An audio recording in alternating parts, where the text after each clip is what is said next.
I believe Derrick Gunn is going to talk to us. We got D Gunn ready to go. Hey. Man, this works out great. You're going to get to answer the question McMullen and I have just been debating. The moves the Eagles made, firing their offensive coordinator, firing their defensive coordinator, and retaining their head coach. Those were the three big decisions for me. They decided to check off two of the three boxes. Overreactionary for me would have been check all three boxes. Fire them all, fire them all, fire them all. Firing only one, not quite enough for me. John says he would have kept them all. Or no, John said he would have let the defense, which they tried to fix on the fly. How'd that go? Let that be the whole rebuild. Was Jeff Lurie, if we believe Jeff Lurie was behind all of these decisions, which I think we should be, did he overreact in your opinion? No, I don't think you overreacted. You did not get the result you wanted. When you look at the offense statistically, it wasn't bad. I mean, the numbers across the board were numbers that a lot of teams would have been envious of. But when you looked at the strategy in which they achieved the numbers, in which they moved the ball down the field, it left you scratching your head in a lot of cases in terms of down and distance. You know, they totally abandoned the underneath routes, like a lot of teams are. You look at the four teams still remaining that are competing for the Super Bowl. They use the crossing routes. They use the dump down routes. The Eagles totally abandoned that stuff. And if you remember, I tweeted over a month ago, was after the Dallas game. You know, a couple of players had told me, look at how fast Dak gets that bleeping ball out of his hands. It takes our routes too long to develop. So when I was told this, I started watching this more and more. And sure enough, on 3rd and 6, 3rd and 7s, they're going for the intermediate shots down the field. And you see guys standing wide open underneath, and you're going, what the heck are you doing? You want to pick up the first down and move the chains, but you kept playing right in the hands of the opposition. So it was the strategy in which they achieved certain numbers and goals that still left you wanting more. So I will say this, and I've said this before on other platforms. You know, I know we're all bashing and have bashed Jeffrey, Howie, for changing an offensive coordinator, defensive coordinator at the same time. I looked at it the other way. Howie and Jeffrey admitted they made a mistake. Yes, after 1 year, but they made a mistake, and they're trying to rectify the mistake. Vic Fangio and a new offensive coordinator. So, you know, a lot of times when we know teams make mistakes, they'll give a coaching staff coordinators an additional year to try to work out the problems. And it doesn't work, and then you're right back at square one. I'm saying, look, we're human. We make mistakes. They made mistakes. They made mistakes putting those guys in positions, and now they're trying to rectify them because they do have a nucleus that can get back there and compete for a Super Bowl again in 24. The expectations, D Gunn. So if you know, that's a fair point. If you know, the worst thing you can do is double down on a mistake. So if you're in that building and you feel like Brian Johnson's overmatched, I didn't get that feeling, but if they feel that way, I certainly got it at times with Sean Desai. You know, it's best to admit your mistake and turn the page. However, and Jody and I were talking about the expectations. I thought the expectations were out of whack because you're coming off the Super Bowl. And you mentioned they're going to be a Super Bowl contender again. Hopefully they will be. Maybe they won't be. But I know the next offensive coordinator, it's going to be pretty easy for Vic to outpace expectations coming off this year. The new offensive coordinator ain't going to be that easy because you can't just roll out there and say, I'm going to have the 8th best offensive football. So where are we going to be if that's the expectation where you start out, because that's not good enough? Is this guy already behind the 8 ball? You mean the new guy coming in? Yeah, new guy coming in. It depends. Is he coming in to exclusively run Nick Sirianni's offense? Not according to Nick the other day. Yeah. If he's coming in carte blanche, so he's got to be better. Coming in, yes, if he's coming in and he's given the leeway to put his own niche on this offense, and maybe even change a significant portion of what is called Nick's offense, then I think we have to wait and see to give him a fair estimation in terms of whether he's behind the 8 ball or ahead of the curve. If he comes in here and puts his own niche to the offense, carte blanche, and we see productivity right away, you can't really say he's behind the 8 ball. I mean, because again, this Eagles offense was jagged in 23, yet it was a top 10 offense. So we know, because the nucleus, even if Kelsey's not coming back, we know the nucleus is there for this offense to do some dynamite things again in 24. But we have no idea what it's going to look like yet. Well, obviously, yeah. To me, the perspective is, obviously, if whoever it is, Kellen Moore, Cliff Kingsbury, insert name, performs, there's no problem. I mean, if you perform and you're a top, you lead the league in offense, you're fine. What I'm saying is, I think go back to 2022. D-Gun, you know how this works. Yes. They were stilted at times in 2022. The Indianapolis game, the Houston game. They had some really bad offensive games in 2022 that everybody forgot about because they made it to the Super Bowl.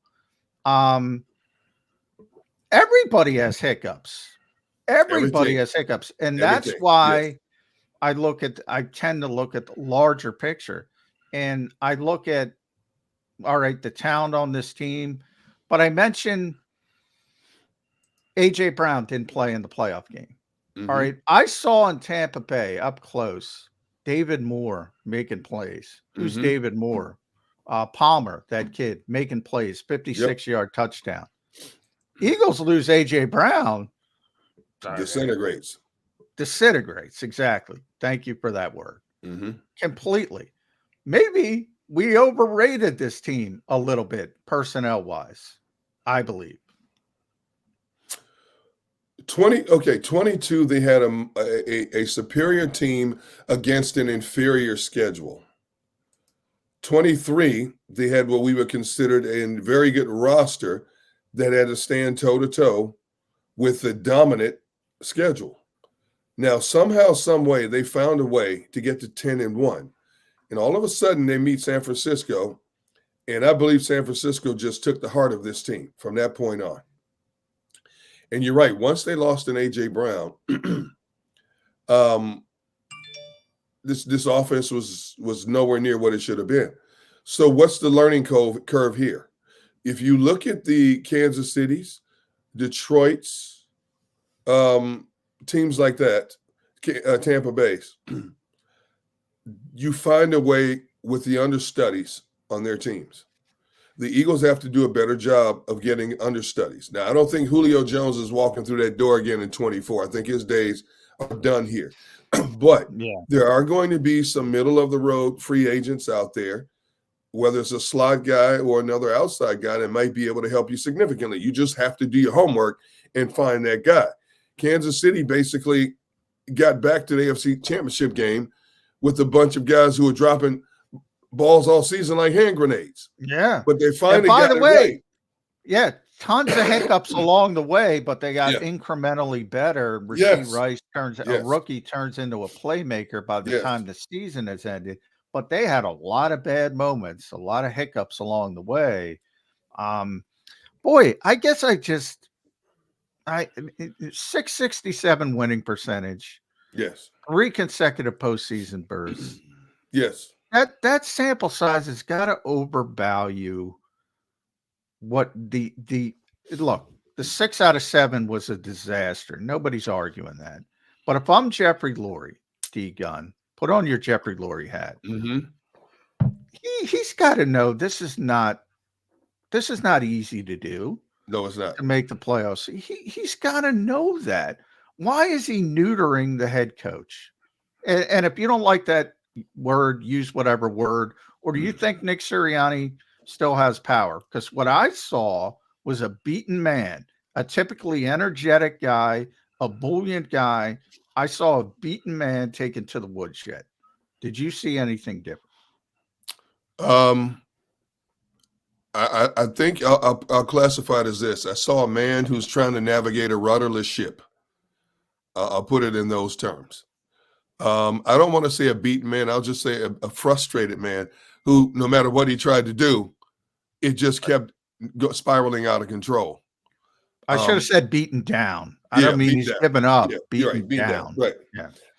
I would say the decision to keep Nick Sirianni is not one that I'm surprised with.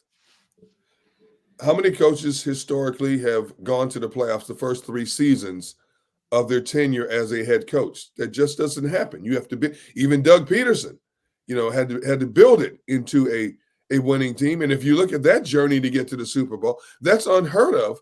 That story is just is legacy in terms of how they got there and knocked off the evil empire. So you got a coach that's been to the playoffs 3 years in a row in his first 3 years as a head coach.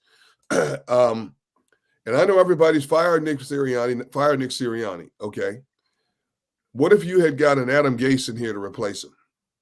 Right. What if you had got, they wanted it, T-Gun. Yeah. If he would have accepted non-personnel control, he would have been here. Yeah. What if you got a Josh McDaniels in here? What if you had gotten an Eberflus in here? See, you change. Not for Eberflus. He could be okay. Change is not always for the better in that regard. Fire and put everybody on the guillotine. Now, a number of position coaches are still going to be removed.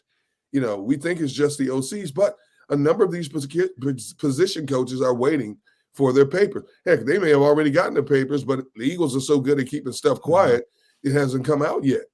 Yeah.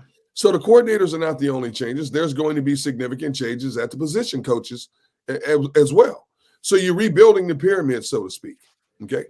So I'm not surprised that they kept Nick Sirianni for one more season.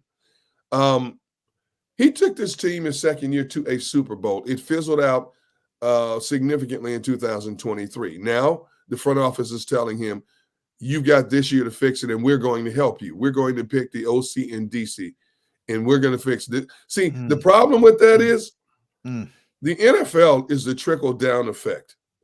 The GM answers to the owner. The head coach answers to the GM. The players answer to the coach. See? So everybody has a fall guy except who? Except the owner. It's his toy. It's his toy shop. See? And he has the right to do whatever he wants. I always It's say, his Jeffrey, toy. at Absolutely. the end of the day, he can do whatever he wants. Absolutely. But you're It's right. his toy store. I mean, Diana Rossini, Joe Barry's going to interview to be a part of Vic Fangio's staff. No surprise there. Vic Fangio is going to hire those defensive coaches. Yes.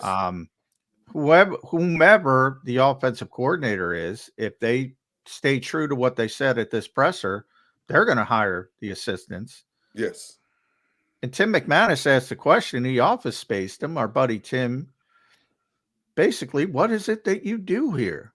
The two Bobs, if you're an Office Space fan, what is it that you do here? I do not see how this can possibly work, what they've done to Nick Sirianni. That's my problem. If you're Jeffrey Loring, you want to go this way and you want to say it's not good enough, 6 out of 7, historic collapse, fine. Show the courage of your conviction. Fire the head coach and start over. And then at least you can have this. Now he's straddling the fence. He's got a head coach with no power. How is that going to work? We're going to find out. We're going to find out. Let's remember, when they hired Doug Peterson, they hired a defensive coordinator before they hired the head coach. Yeah. Well, they hired Jonathan before. They hate to say it, but they hired Jonathan before they hired Nick. And they had a good measure of success in that regard. So we're going to find out. But here's a more interesting question. Let's say it doesn't pan out for Sirianni in 24. Let's say this team, heaven forbid, has a losing record with a new OC, a new DC in 24. They all get fired. They all get fired. So if you're an OC or DC, you're coming here in a 1-year agreement? So what happens there? And Joe is, because he's going to be getting closer to 4.3 million. He was getting down in Miami. I guarantee you that he's not coming in on a hometown discount. For it to happen the way that there's a lot of, he's going to be one of the highest paid coordinators. But that's even a worse situation. You brought in these big name OCs and DCs. The head coach gets fired in 24. What are you going to do with then it? it'll all be dumped on Nick. It's going to be Nick's fault. Oh, No, I'm saying, but if you you fire Nick after the 24 season, what do you do with these high-priced OC and DC you brought in to help him to put him on a pedestal? See, that's just so Jeffrey's then you money. even have a bigger Do you mess. care about Jeffrey's money? I don't. No, I don't either. But I'm saying No. that is a powder keg topic we would have to talk about next offseason. Oh, sure. Yeah. Oh, and it could absolutely happen that way. Absolutely. But let me ask you this, D Gunn. Yes. John's posed a question now a couple times. What exactly, like Tim McMahon, what exactly are you going to do, Nick? As CEO is the term that's thrown around. I'll call him the CEC instead. Chief Executive in charge of culture, because that's what its job is now. It's culture related. He's not running the offense. He's going to show up for a couple more defensive meetings, so be ready for that, Vic Fangio. Yeah. Is he really going to pop tell his Vic head what to do? I don't think so. So his main job is going to be the culture builder, to keep everybody on the same page and the focus and the 5 core values and the like. Can he do that? Do you think he's capable of doing that this year, D-Gun? Hey, for the money he's making, why not? That's a part of his MO. That's part of his MO. You know, we snickered at when we heard the story about him talking about trees and stuff, right? When they were 2 and 5. Yeah. And all of a sudden, that went story over well with the players. That story took root, and that little sapling became a mighty oak to get him to the playoffs, right? True. You know, we've laughed at some of the stories we've heard about inspirational videos and messages he's given the team before big games at home or on road trip. So he will continue along those lines. If he's about the culture, he's the perfect man for the job because he already has the ear of players on that team. All right. So they know what he's going to try to sell them, and they've already bought in. Now, what's interesting is going to be, and, you know, this is a story that's going to become a hot topic story down the road. Eventually, Devonta Smith is going to get his money. It could be this year. Could be next year. What do you do with one of the other receivers? Because no team has 2 $100 million receivers. You can't keep them both. What are you going to do? That could happen this year. May not happen until next year, but you have to look at that. It could happen this year. I think there's going to be a lot of personnel decisions that maybe aren't expected coming this offseason. That plays into it as well. At Real D Gunn, make sure you follow D Gunn on Twitter. Good to see you, by the way. Good to see you guys. Yeah. Last one for me will be about the quarterback, because I think the quarterback is kind of skating underneath all this because I think he was part of the offensive regression as well, along with the head coach and the offensive coordinator. You can't move on from Jalen Hurts, nor should they want to move on from Jalen Hurts. I'm not trying to say that, but obviously it seems to me he wants to make, and I'm talking about Jeffrey here, D Gunn. He wants to make people uncomfortable again. And maybe he felt Jalen got a little too comfortable with a family friend, a little too comfortable with Nick Sirianni's offense. Is that the way you see it? You know what, John? That's a fair question, but I can't give you a fair answer because I've not heard the dynamics behind that. You know, we've heard about how close they were, so on and so forth. But I think Jalen is mature enough to understand that Brian had a job to do. No matter how close they are, Brian had a job to do. He just didn't do it to the best of his ability. And Nick, you know, if what we've heard is true in terms of Jalen constantly audibling at the line of scrimmage, whose job is it to take that away from him? Starts with the head coach. But we kept hearing that Jalen had the leeway to change plays at the line of scrimmage, maybe too much so. I think so. So the head coach, it's the head coach's job to rein him in. Didn't appear to happen. So now we got to get back to find someone who can get into the ear and the soul of Jalen from 2022 that made him the runner-up to Patrick Mahomes for the league MVP. You know, and whoever that offensive coordinator is will come in here with a clean slate. It won't be buddy. You making a whole lot of money. You one of the highest paid players in this profession. It's not just a sport. It is a business. You are a businessman, first and foremost. You must expedite your level of play. And then it may entail learning a whole new system for Jalen. Well, so be it. We have to get you back to that status that people started talking to you about being elite in 2022, putting you on that elite pedestal because you tailed off in 23 for whatever the reason, you know. So whoever the new OC is has to be somebody with a little, I like to say, John Wayne true grit in them. Come in here, not afraid to speak their mind, not afraid to get in players' faces, especially the franchise quarterback.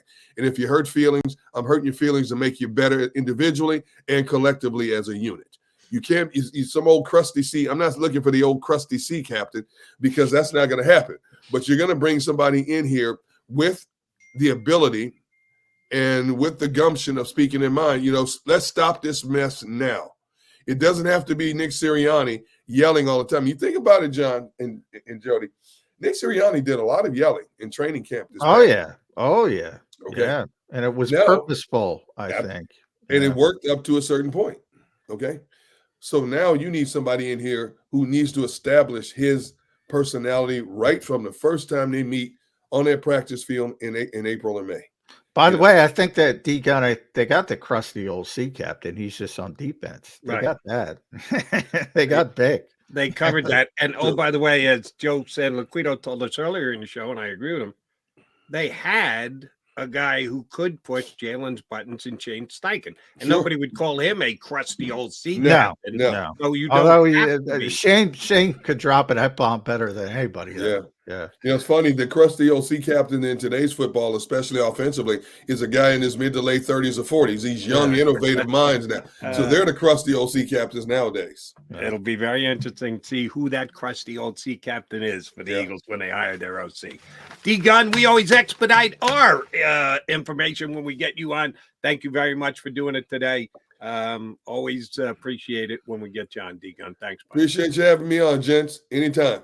Thanks, D Gunn. Appreciate it. Very own D Gunn here with us on Birds. Yeah, with Shane, I was always amazed. That guy could go from on camera and be the nicest, most congenial, and then he'd get off camera, F bomb. Amazing how he could toggle between that.